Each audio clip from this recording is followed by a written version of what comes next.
अस्सलाम वालेकुम स्टूडेंट, आज 9.6 का क्वेश्चन नंबर 6 कराएंगे।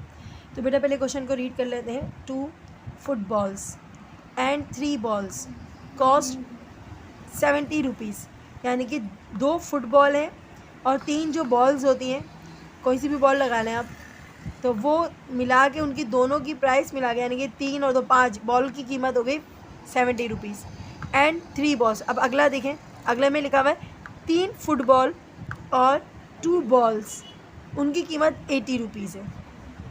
फाइंड करना है कॉस्ट ऑफ अ बॉल। आप फाइंड करोगे कि बॉल की कुल कीमत क्या है और फुटबॉल की कीमत क्या है सेपरेटली, यानी कि अलग अलग उनकी प्राइस बतानी है। Find there cost of 4 football और 2 बॉल्स। उसके बाद आपने क्या करना है, अब आपने लास्ट में बताना है, फाइंड ये भी करना है कि 4 फुटबॉल और 2 बॉल की कीमत क्या है। तो बच्चों ये आपका क्वेश्चन है, मालूम करनी है ना एक फुटबॉल कितने की है। तो हमने लिखा suppose the cost of 1 football. एक फुटबॉल हमने लगाया, हमने सपोज किया x रुपीज़। बेटा जब कुछ पता नहीं होता ना तो हम x लिख देते हैं, ठीक है। और फिर हम सपोज कर रहे हैं फुटबॉल के बाद बॉल, बॉल की कीमत भी मालूम करनी है। तो 1 बॉल की कीमत क्या है y, क्योंकि हमें कीमत ही नहीं पता, कीमत तो हमें मालूम करनी है x y। और जब बेटा x y मालूम कर रहे होते हैं, इससे पहले जो 5 क्वेश्चन करवाएं उसमें हमने x y कैसे मालूम करा है जी, डिटरमिनेंट के मेथड से मालूम करा है। ये भी डिटरमिनेंट के मेथड से भी मालूम कर सकते हैं। तो आज हम डिटरमिनेंट के मेथड से ही मालूम करेंगे, क्योंकि एक्सरसाइज के थ्रू हम चल रहे हैं। तो x और y हो गया। अच्छा, कंडीशन के हिसाब से क्या बनता है, हमारे पास 2 फुटबॉल हैं, तो यानी कि मल्टीप्लाई बाय 2 फुटबॉल है और y, यानी कि बॉल्स कितनी है, 3 बॉल्स हैं। 3 बॉल्स हैं तो हमने लिख दिया 3 बॉल्स हैं। चलो ये भी हो गया। 2 बॉल है, 2 फुटबॉल है और 3 बॉल है।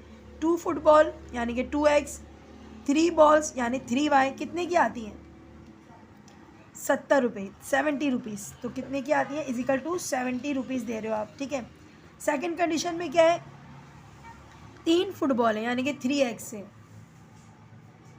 बॉल्स कितनी है, बॉल्स 2 है, 2y हो गया।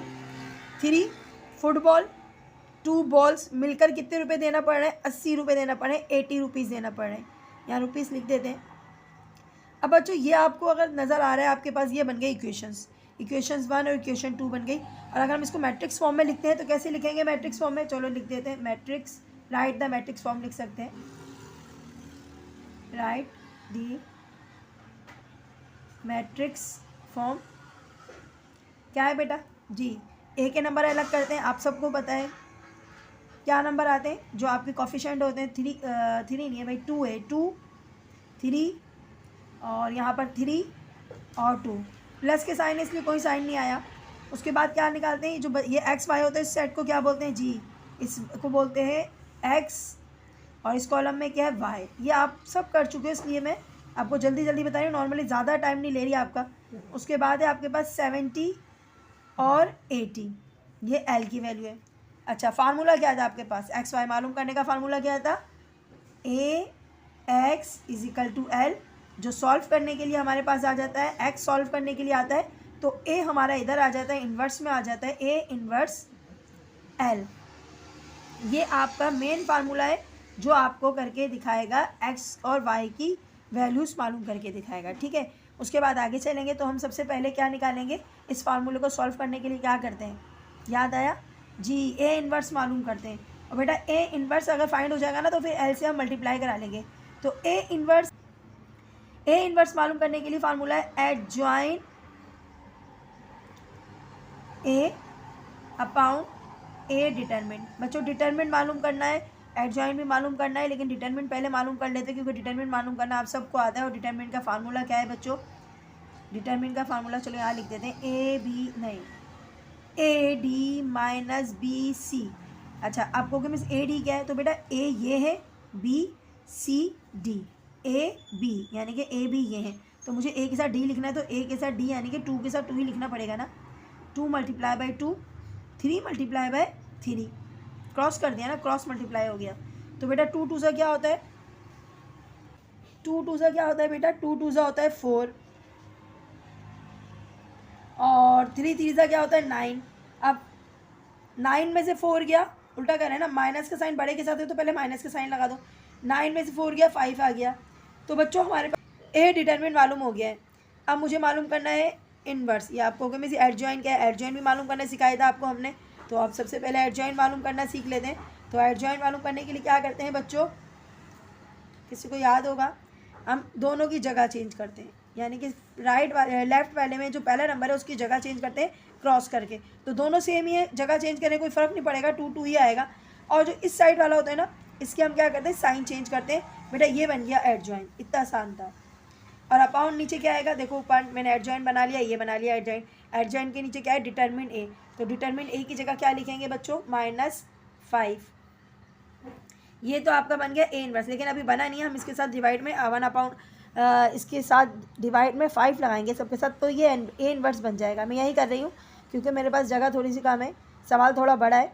सबके साथ -5 लगा देंगे, ठीक है। 3 -5 और क्या है बच्चों, -3 -5 और 2 -5, ये हो गया आपका। अच्छा साइन साइन से भी कटेंगे, ठीक है।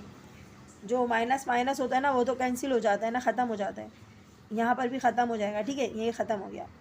अब मेरे पास क्या बचा, चलो ऊपर थोड़ा सा लिखा, 2 -5। अब 2 साइन कट गए तो 3/5, और यहाँ पर था दोनों साइन कट गए थे तो 3/5, लेकिन ये अच्छा जी आपके पास ये आ गया, ए इनवर्स आ गया, ठीक है। ए इनवर्स बन गया, तो मैंने ऊपर आंसर यहाँ लिख दिया है। उसके बाद मल्टीप्लाई किससे करवाते हैं जी, एल से मल्टीप्लाई कराते हैं। अब एल के नंबर क्या है बच्चों, एल के नंबर आप सब जानते हो। एल अच्छा चले पहले यहाँ लिख देते हैं, एल के नंबर क्या आते हैं हमारे पास। एल के नंबर क्या थे बच्चों, एल के नंबर थे हमारे पास 70 और 80,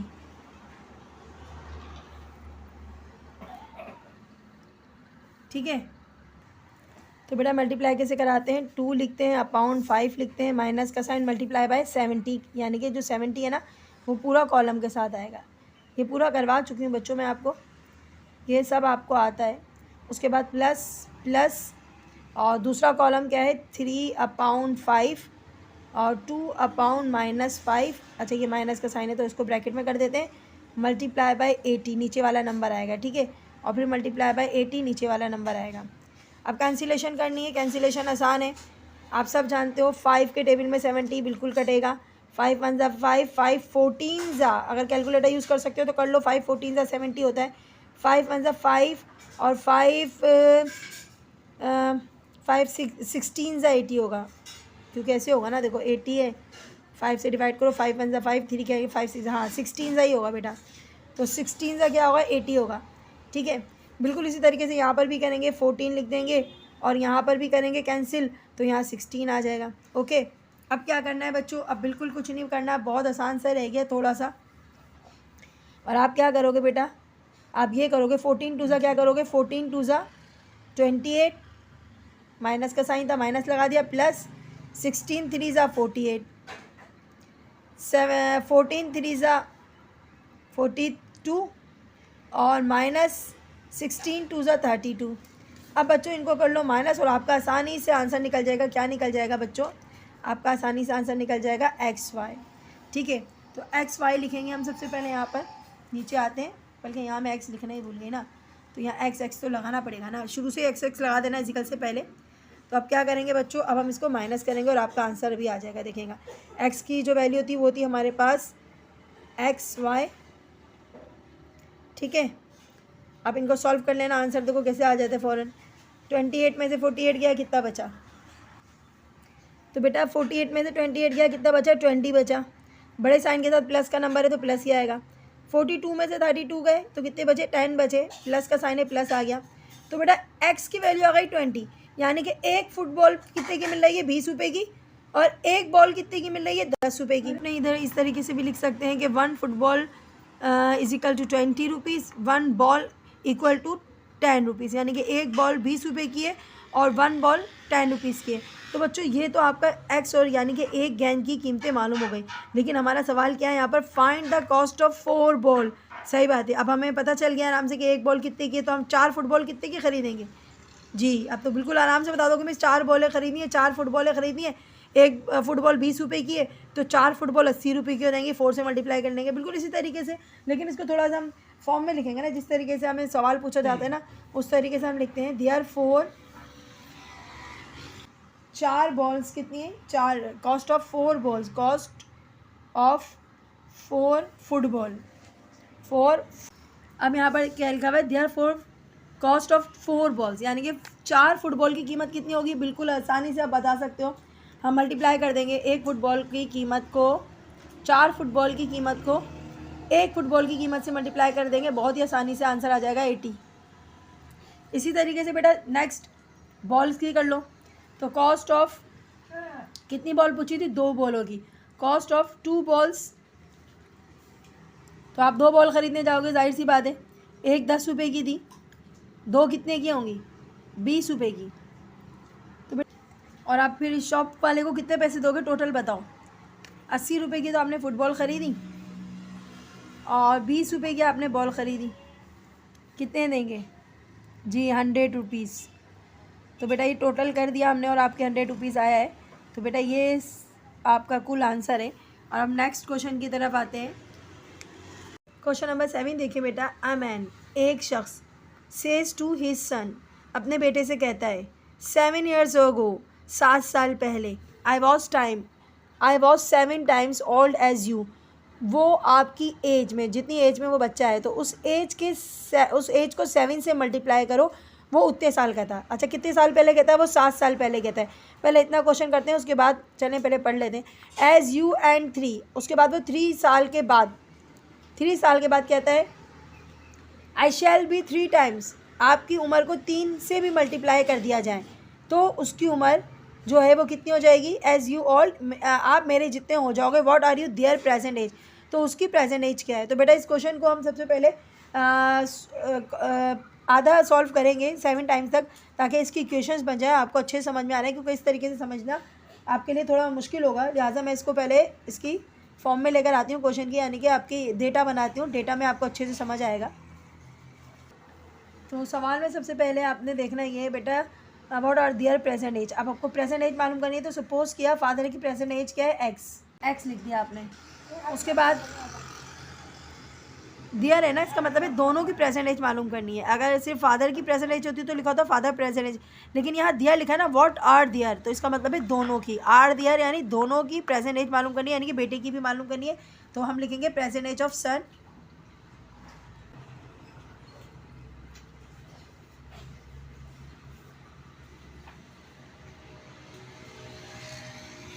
अच्छा सन की कितनी होगी बेटा, वाई, ठीक है, आपने लिख दिया एक्स और वाई। अब आगे अब पढ़ते हैं क्या करना है। A man says to he son 7 years ago, 7 साल पहले कहा था उसने अपने बेटे को, 7 साल पहले कहा था, तो ये जो अभी इसकी हमने प्रेजेंट एज हमने एक्स और वाई सपोज की है ना, तो 7 साल पहले, तो इस उम्र में से फॉर एग्जांपल अगर इसकी बाप की उम्र फॉर एग्जांपल अगर 50 years है, तो 7 साल पहले कितना होगा, माइनस कर दो 7, 43 का होगा ना। इस तरीके से अगर हम जस्ट अज्यूम करते हैं, तो हम क्या करेंगे बेटा, एक्स में से क्या करेंगे, माइनस करेंगे 7 years, उसने बात जो कही थी ना वो 7 साल पहले कही थी, तो इक्वेशन की कंडीशन क्या होगी बेटा, तो कंडीशन क्या होगी, age of father 7 years ago, 7 साल पहले बाप की उम्र, तो अभी मौजूदा हमने एक्स सपोज किया है 50, मैं तो अपने पास से कह रही थी, तो यहाँ पर हम क्या लिखेंगे, एक्स 7 साल, यानी कि 7 साल पहले 7 आ गया। बेटे की क्या होगी, 7 साल पहले अपनी मौजूदा उम्र मैंने वाई सपोज की है, तो माइनस करना पड़ेगा इसमें से 7, तो आप क्या करेंगे बेटा, आपके पास क्या आ गया, एक्स माइनस 7 years लिख सकते हो या नहीं भी लिखो, चलो ओके फाइन, लेकिन यहाँ ये बता रहा है कि ये एक्स माइनस 7 वाई माइनस 7 इतने साल का था। जैसे मैंने आपको कहा फॉर एग्जांपल अगर उसकी 50 साल है, ठीक है, तो माइनस अगर उसमें से 7 करूँगी तो 43 बन जाएगी। अगर बच्चे की उम्र यहाँ पर 10 साल है तो 7 कर देंगे तो 3 साल हो जाएगी। तो ये मैं सिर्फ अज्यूम करके बता रही हूँ, राइट आंसर नहीं है, राइट एज तो हम मालूम करेंगे, एक्स और वाई तो हम क्या करेंगे, मालूम करेंगे, लेकिन मैं आपको ऐसे एग्जांपल दे रही हूँ कि बेटा अगर इन दोनों की 7 साल पहले का था ना उसके बाप ने, तो अगर 7 साल पहले का था तो 7 साल उसकी मौजूदा उम्र में से माइनस करना पड़ेगी, तब जाके उसकी एज पता चलेगी कि 7 साल पहले उसकी उम्र क्या थी। तो बेटा यहाँ पर x माइनस क्या लिखेंगे 7, और बेटे की में भी लिखेंगे x वाई माइनस 7, क्योंकि इनकी रियल एज पता नहीं है, हमने रियल एज की जगह x और y सपोज किया है 7 साल पहले, यानी कि 7 साल माइनस करना पड़ेंगे उसकी मौजूदा एज में से, इसमें से भी 7 साल, अगर बाप की उम्र में से 7 साल माइनस करेंगे तो बेटे की भी उम्र से करना पड़ेंगे ना, तो 7 साल दोनों की उम्र से माइनस करना पड़ेंगे। उसके बाद क्या करना है, अच्छा आपने करना क्या है, तो अकॉर्डिंग टू फर्स्ट कंडीशन के हिसाब से आप चलेंगे तो बेटा क्या बनेगा जी, बिल्कुल आप क्या करोगे, सबसे पहले फादर की एज लिखोगे, यहाँ पर क्या लिखोगे, x माइनस 7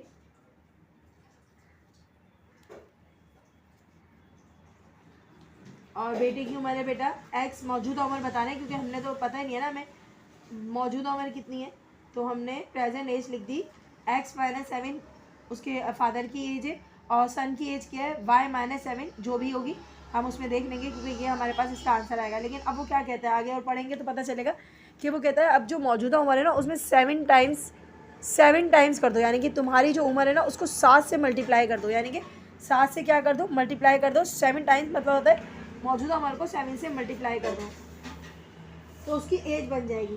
तो हम यहाँ क्या करेंगे बच्चों, 7 से मल्टीप्लाई कर देंगे बेटे की उम्र को, तो 7 y 7y, 7 7 49, सही है। अच्छा, उसके बाद हमने क्या करना है, ये आपकी बन गई 7y हो गया आपके पास, यहाँ 7x हो गया। अब क्या करना है, जो आपके अल्फ़ाबेट हैं वो एक जगह आ जाएंगे। अल्फ़ाबेट कौन से आपके पास, तो बेटा अल्फ़ाबेट जो है वो एक जगह ले लेते हैं। हम इक्वेशन जब सॉल्व करते हैं तो x 7 माइनस के साथ आ गया, अच्छा माइनस 49 था, ये आ गया प्लस 7 यहाँ से आ गया, तो इक्वेशन जब चेंज होती है तो वो माइनस के साथ आ जाता है। अब 49 में से 7 माइनस कर लो तो बच्चों क्या आ जाएगा जी, 42 आएगा, लेकिन साइन बड़े नंबर का आएगा तो -72। अब पहला तो आपको इक्वेशन मिल गई क्योंकि हमने x y मालूम करना है, फर्स्ट इक्वेशन आपको मिल गई है। अब करना है सेकेंड इक्वेशन, यानी कि आधा क्वेश्चन आपका मैंने इक्वेशन के हिसाब से बना दिया। अब इसी तरीके से 3 को भी लेना है। अब 3 साल बाद क्या होता है, तो 3 साल बाद क्या होगा, अच्छा बेटा यहाँ देखेंगे age of father after 3 years, 3 साल बाद, क्योंकि आगे लिखा हुआ था ना एंड 3, अगर क्वेश्चन आप पूरा पढ़ेंगे एज यू तो 7 के बाद तो हो गया था। अब 3 साल बाद क्या होता है, तो 3 साल बाद बाप की जो उम्र थी उसमें क्या होगा, जो फादर की एज थी, अगर उसकी मौजूदा उम्र जो भी है x, मैंने x सपोज किया हुआ था, तो उसमें 3 साल प्लस कर देंगे। तो जिस तरीके से 3 साल गुजरेंगे तो बेटे की उम्र भी 3 साल बढ़ेगी। अब यहाँ एयर्स लिख दिए, बिल्कुल अगर मैंने 50 सपोज किया हुआ था तो उसमें हम 3 साल आगे जाएंगे, और बिल्कुल इसी तरीके से अगर मैंने कुछ भी 7 सपोज किया हुआ था, कुछ भी सपोज किया हुआ था तो उसमें भी 3 साल बढ़ेंगे, यानी कि जो मौजूदा उम्र है ना बाप की उसमें x में 3 प्लस कर देंगे। पहले हमने 7 साल पहले की बात बताई थी कि 7 साल पहले तो हमने माइनस किए थे, लेकिन 3 साल बाद आफ्टर 3 ईयर्स, तो 3 साल बाद वो कितने साल का हो जाएगा, तो उसमें 3 साल प्लस करना पड़ेंगे, उसमें भी 3 साल प्लस करना पड़ेंगे। तो अब मौजूदा उम्र हो गई x + 3 y + 3, ठीक है। अब क्या करना है, वो क्या कह रहा था, वो ये कह रहा था hence I shall be 3 times, आपकी उम्र, अपने बेटे को कह रहा था कि तुम्हारी उम्र जो है ना वो कितनी हो जाएगी, मेरे से 3 बार मल्टीप्लाई करो तो तब आएगी। तो बाप की मौजूदा उम्र हो गई x + 3 और बेटे की हो गई, पहले तो y + 3 लिखूँगी ना, और कितनी बार मल्टीप्लाई करनी थी, 3 टाइम्स मल्टीप्लाई करनी थी। तो बेटे की उम्र 3 बार मल्टीप्लाई करनी थी। सेकंड कंडीशन आपकी आ जाएगी, ये आपकी सेकंड कंडीशन हो गई। तो सेकंड कंडीशन के हवाले से आपकी इक्वेशन बन गई है। इसको थोड़ा सॉल्व करते हैं, उसके बाद बात करेंगे। 3y + 3y + 3 3 = 9, y वाले और x वाले नंबर एक जगह कर लेते हैं, लेकिन जो नंबर विदाउट y और विदाउट x के हैं वो एक जगह आ जाएंगे। तो 9 में से बेटा 3 गया, कितना बचा, 9 में से 3 गया, बचा 6, और आपके पास आ गई सेकेंड इक्वेशन। तो आपके पास बेटा आ गई सेकेंड इक्वेशन, आप लिख लें, सेकेंड इक्वेशन भी आपको मिल गई। तो फर्स्ट इक्वेशन क्या थी बच्चों आपकी, x - 7y = 42, और सेकेंड इक्वेशन x - 3y = 6। अब आते हैं अपने इक्वेशंस को लेके चलते हैं, और हम क्या करेंगे, हम ये करेंगे मैट्रिक्स फॉर्म में आएंगे। तो बेटा ये इक्वेशन हमने फर्स्ट और सेकंड करके उतार लिए, उतारने के बाद हम क्या करेंगे, इसको मैट्रिक्स फॉर्म में लेकर आएंगे। तो हम क्या लिखेंगे, right the matrix form.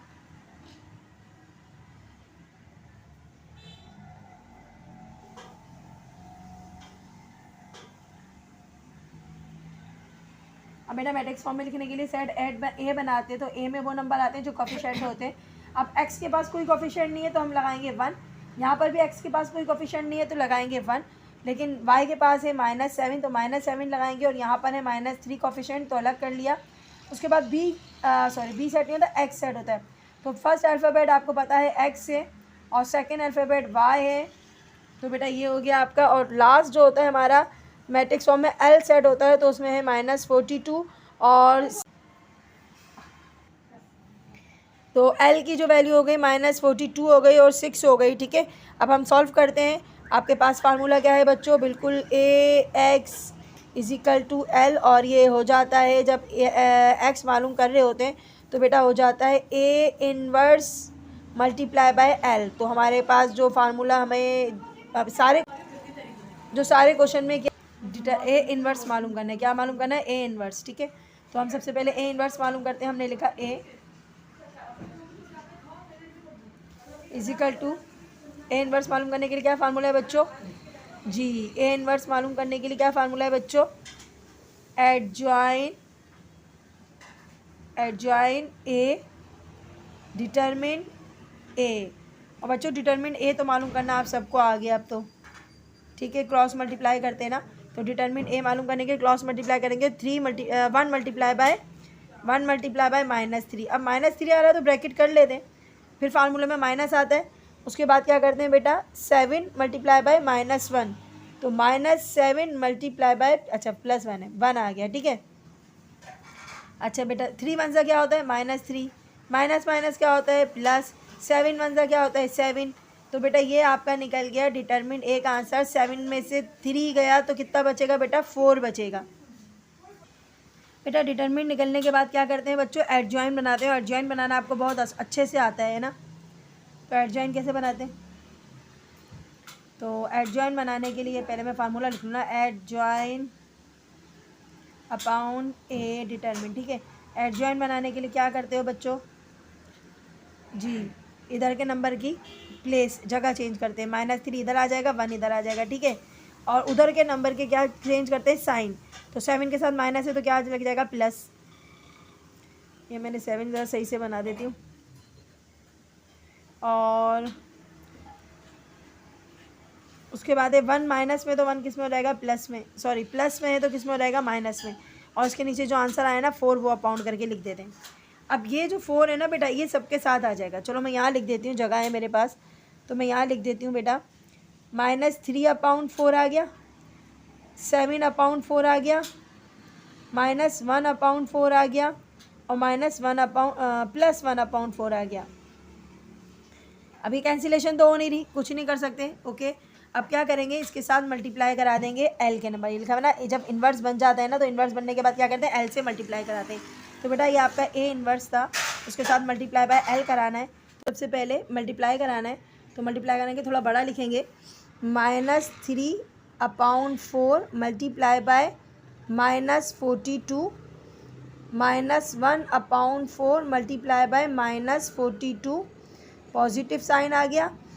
7/4 multiply by 6 और 1/4 मल्टीप्लाई बाय 6।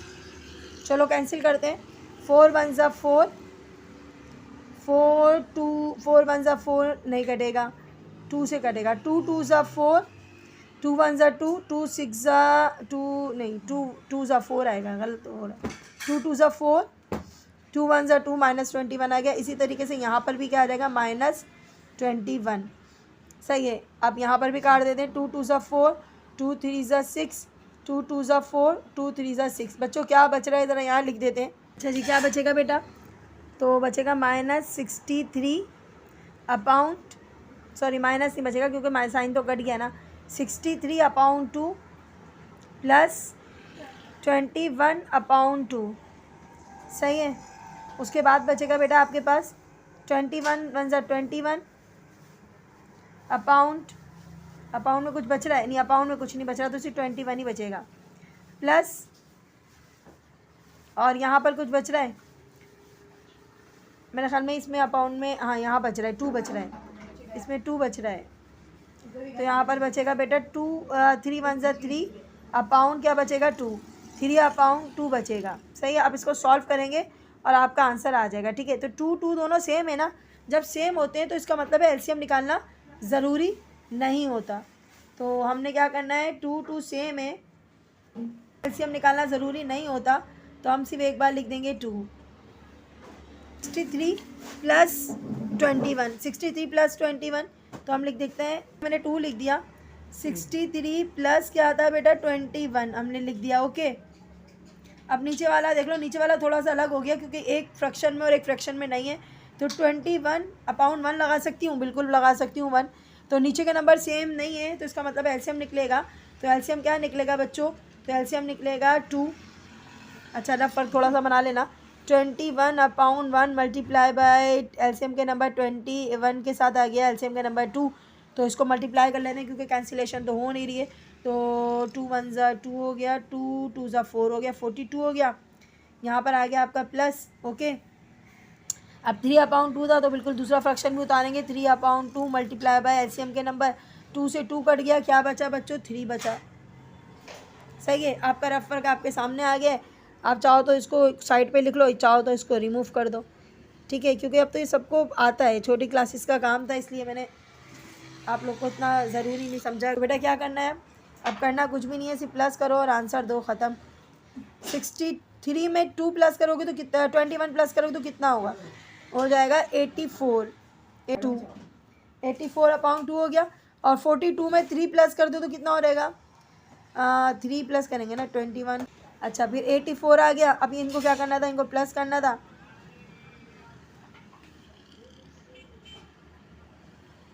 यहाँ बेटा मैंने शायद थोड़ी यहाँ मसला लग रहा है मुझे, यहाँ थोड़ी प्रॉब्लम हुई है।